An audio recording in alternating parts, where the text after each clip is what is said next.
Hello students, I welcome you all to my YouTube channel Ritika Chemistry Classes. I hope that the previous lecture is clear to you all, but still before starting our lecture, I would like to revise you our previous lecture. So in the previous class, we studied that John Dalton regarded atom as the smallest indivisible particle of matter. But later on we found that radioactive elements emit both positively and negatively charged particles. Also gases, when the electricity is passed through them at lower pressure, they also emit positively and negatively charged particles. The emission of these positively and negatively charged particles indicates that atom consists of fundamental particles, that atom is not the smallest indivisible particle. So later on these fundamental particles are discovered, which are known as electrons, protons and neutrons. After the discovery of these fundamental particles, now the various scientists proposed different models of atom to show how these fundamental particles are arranged within the atom. The first model is given by J.J. Thomson and known as Thomson's model of atom. He regarded atom as a sphere of positive charge. This is a sphere of positive charge in which the electrons are emptied. So this is the Thomson's model of atom. These electrons are sufficient in number to neutralize this positive charge. But later on this model was discarded as the Rutherford performed scattering experiment, and the observations of those scattering experiments were not explained on the basis of this model of atom. So the second model of atom was given by Rutherford and known as Rutherford's model of atom. The Rutherford, he performed scattering experiment in which he bombarded alpha particles. For the alpha particles, he took radium, which is radioactive substance. So radium will emit alpha particles, and then these alpha particles are made to pass through slits to get a fine beam of particles. After that, these alpha particles are made to strike thin foil of metals like gold, silver, platinum and copper. These alpha particles, after striking this thin foil of metal, this will underwent deflection. The deflected alpha particles are detected with the help of detectors.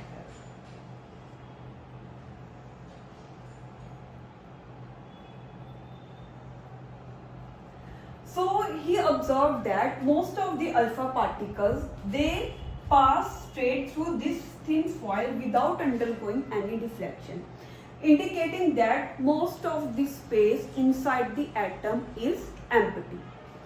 Second observation was that the some of the alpha particles, after passing through this thin foil, they underwent deflection through small angles. As we know that alpha particles are positively charged and they can be deflected only by the presence of some positively charged body inside the atom. So the second observation shows that the atom consists of some positively charged body inside the atom. Third observation was that very few alpha particles, they went deflection through large angles or even backwards. And as we know that the alpha particles are heavy particles, so they can be deflected back or through large angles only by the presence of some heavy body inside the atom. So all the observations shows that the atom consists of some positively charged body inside the atom, which is known as nucleus, and in which almost the entire mass of the atom is concentrated. And secondly, he told that the extremely small electrons, they revolve around the nucleus so as to neutralize this positive charge. So this was the Rutherford model of atom. But what are the drawbacks of this model of atom? This model of atom was unable to explain the stability of atom. With the advent of electromagnetic wave theory, this model failed to explain the stability of atom. How? He considered that atom consists of positively charged body inside the atom.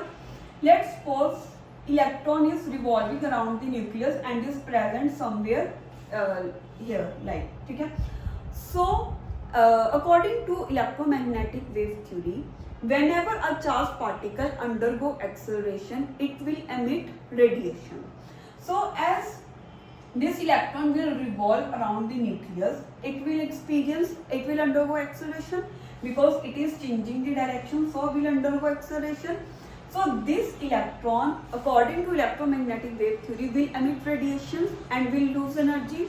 So if it is losing the energy, it means its orbit will goes on smaller and smaller, and ultimately a stage will come when it will strike this nucleus. But in reality, this does not happen. So Rutherford was unable to explain the stability of this atom.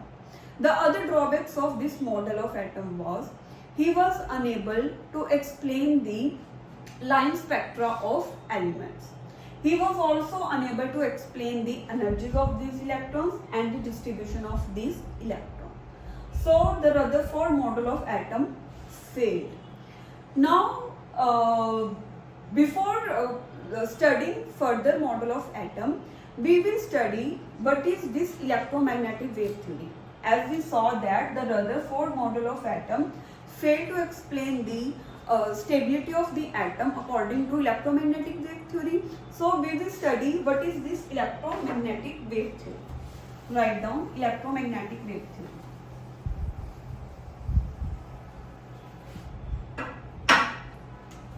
Our topic is electromagnetic wave theory.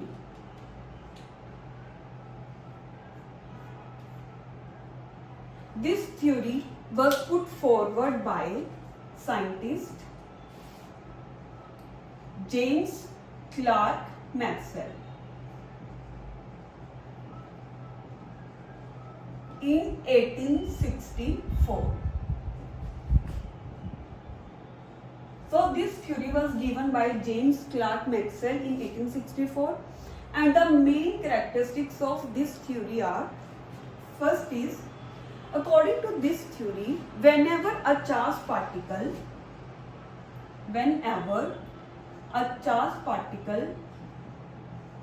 undergoes acceleration,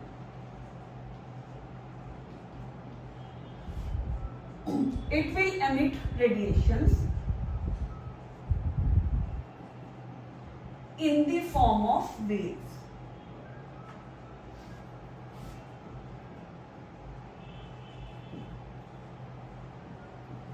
So whenever a charged particle will undergo acceleration, it will emit radiations in the form of waves, and these radiations are known as electromagnetic waves. These waves are known as electromagnetic waves or electromagnetic radiations,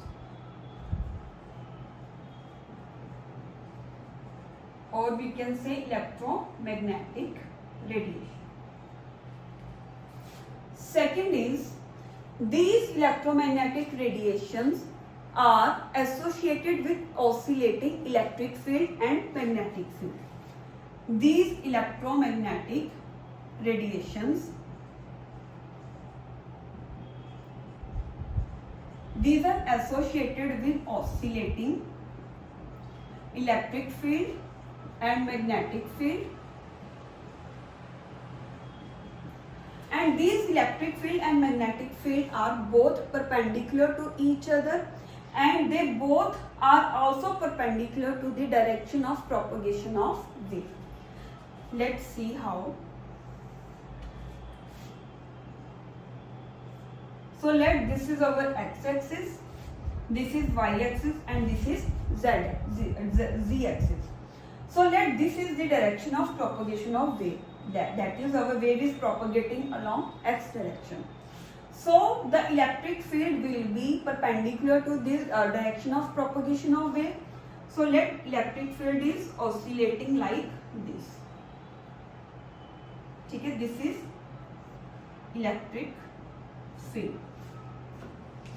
And the electric field will be perpendicular to both this direction of propagation of wave and this electric field. So magnetic field will be like this.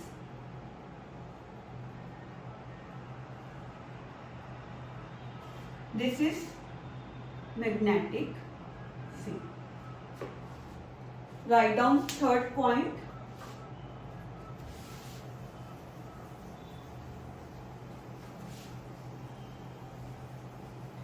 Third is energy is emitted.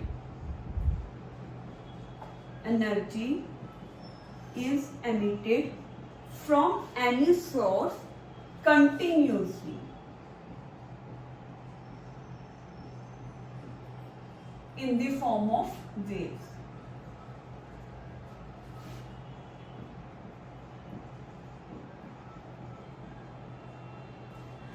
This is very important.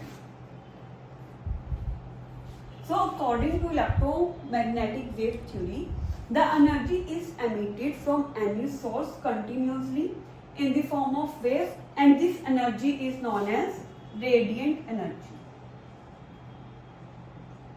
This energy will be known as radiant energy. Write down fourth point. These electromagnetic waves, they do not require any medium to travel.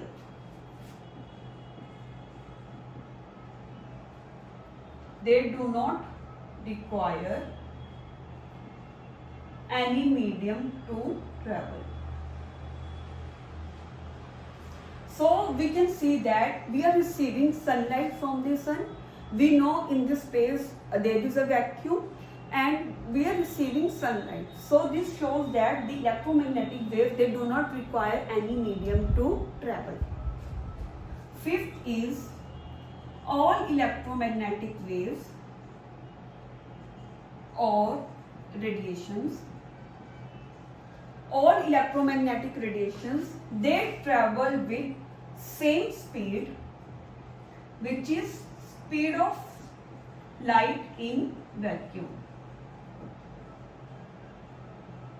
All electromagnetic radiations, they travel with same speed, which is speed of light in vacuum, and it is approximately equal to 3 into 10 raised to power 8 meter per second. So the last characteristic of this theory is that the energy of electromagnetic radiations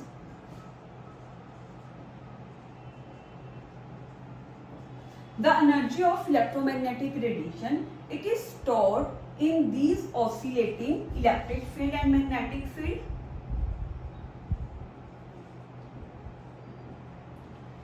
Energy of electromagnetic radiation, it is stored in these oscillating electric field and magnetic field, and it is found that according to this theory, the energy of radiations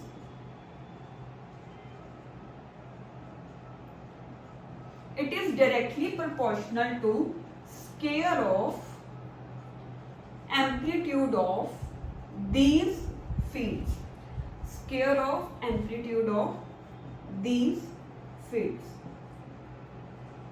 which is electric field and magnetic field. And as you all know that square of amplitude is intensity, so energy of radiation is directly proportional to intensity. So these are the main characteristics of this electromagnetic wave theory. Now write down electromagnetic spectrum. Electromagnetic spectrum.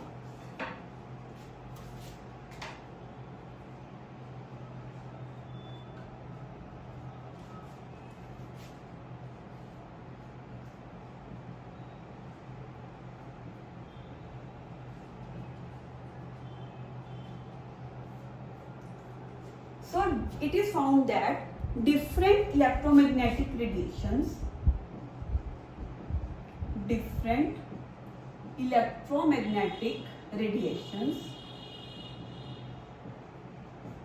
they vary in their wavelength, or we can say frequency. Wavelength, you all know, it is denoted by lambda, or frequency, which is denoted by mu.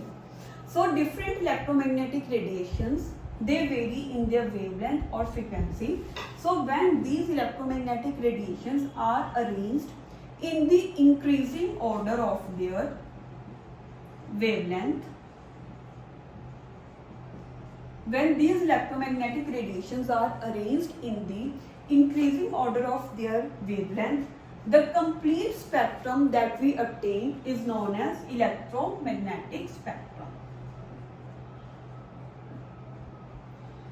The complete spectrum obtained is known as electromagnetic spectrum. So you all need to remember this electromagnetic spectrum. Write down gamma rays,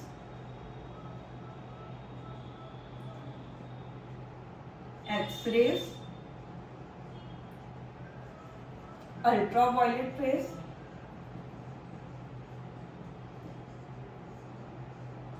visible rays, infrared rays,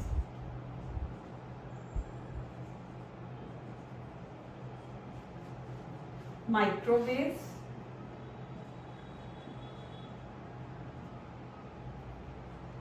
and last is radio waves. Here these electromagnetic radiations, they are arranged in the increasing order of their wavelength, or we can say decreasing order of their frequency. So radio waves have the highest frequency, or we can say lowest radio waves having the highest wavelength, or we can say lowest frequency. To remember this electromagnetic spectrum, I will told you one mnemonic so that you will be able to remember the spectrum easily. So write down Gaddi, X U V, in my range. You just need to remember this mnemonic, Gaddi X UV in my range. From G you will remember gamma rays. Here G denotes gamma rays, X denotes X-rays, U is for ultraviolet rays, V for visible rays, I for infrared rays, M for microwaves, and R for radio wave. So this is the complete spectrum which you all need to remember.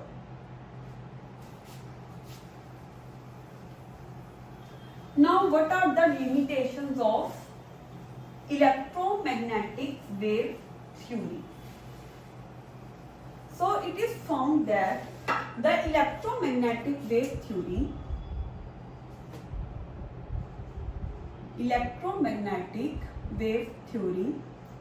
successfully explained phenomena like interference, diffraction, etc. But it failed to explain the phenomena like photoelectric effect,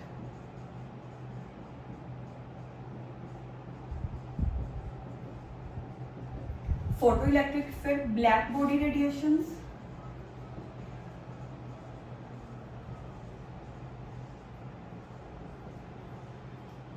line spectra of atoms, etc. Okay, so electromagnetic wave theory, it successfully explained these phenomena, but this theory failed to explain these phenomena. We will study these phenomena later, but we will firstly we will study Planck's quantum theory, which is based on the particle nature of matter, particle nature of light, and Planck's quantum theory successfully explained these phenomena. So firstly we will study what is Planck's quantum theory, and then we will study these phenomena and we will see how the electromagnetic wave theory failed to explain these phenomena and how Planck's quantum theory successfully explained these phenomena. So firstly write down Planck's quantum theory. Write down Planck's quantum theory.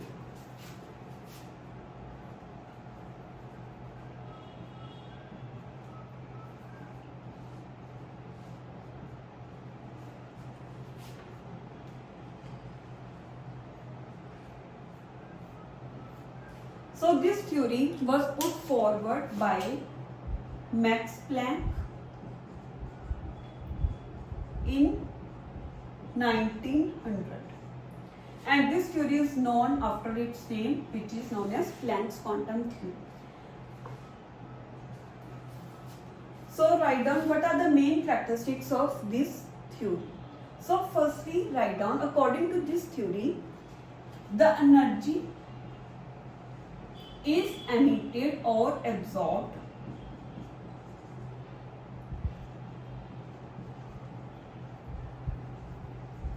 according to this theory, the energy is emitted or absorbed not continuously,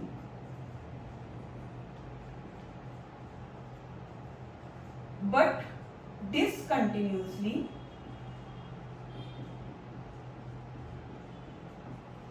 in the form of discrete packets of energy.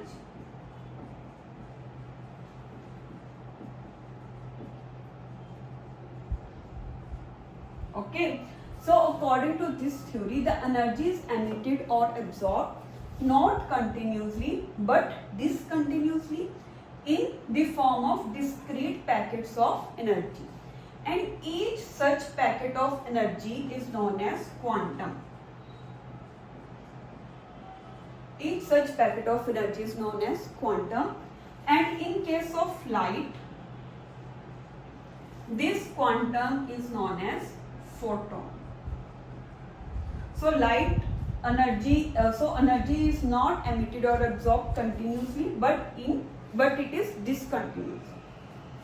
So second point, write down energy of each quantum.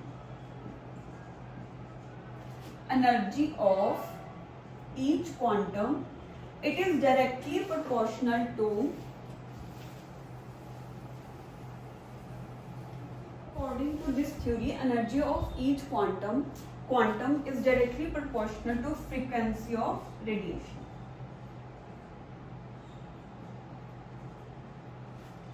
So energy is directly proportional to nu, which is frequency. If we want to eliminate this constant of proportionality into equality, so you know that we have to put some constant. So here that constant is h, which is known as Planck's constant, where h is Planck's constant, and its value is 6.626 into 10 to the power minus 34 joule second. Write down third characteristic.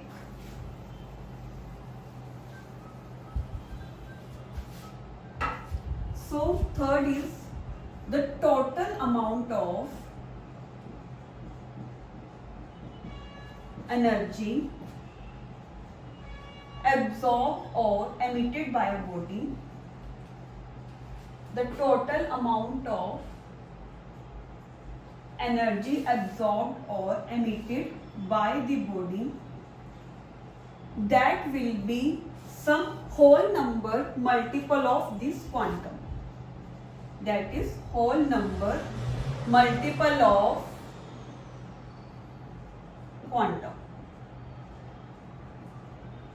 That is, we can say the total energy emitted or absorbed will be h nu 2h nu, 3h nu, 4h nu. That means that will be some whole number multiple of this quantum. So total energy of body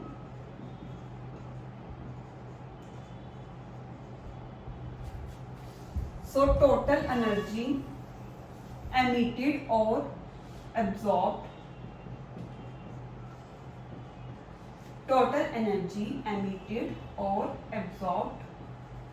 that will be equals to NH nu, where you know that H nu is the energy of one quantum. So here these are the characteristics of Planck's quantum theory. Here you write down one point, that energy possessed by 1 mole of quantum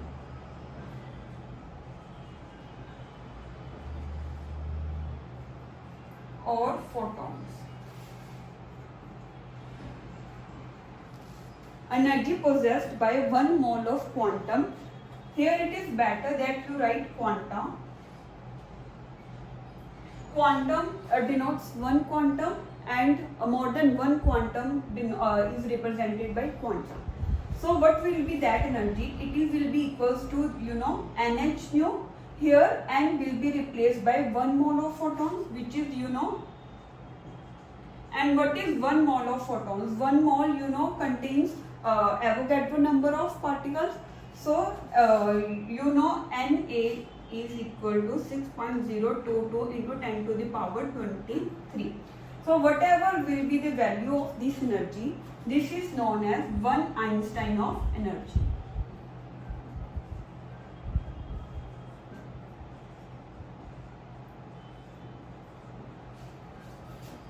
Thank you.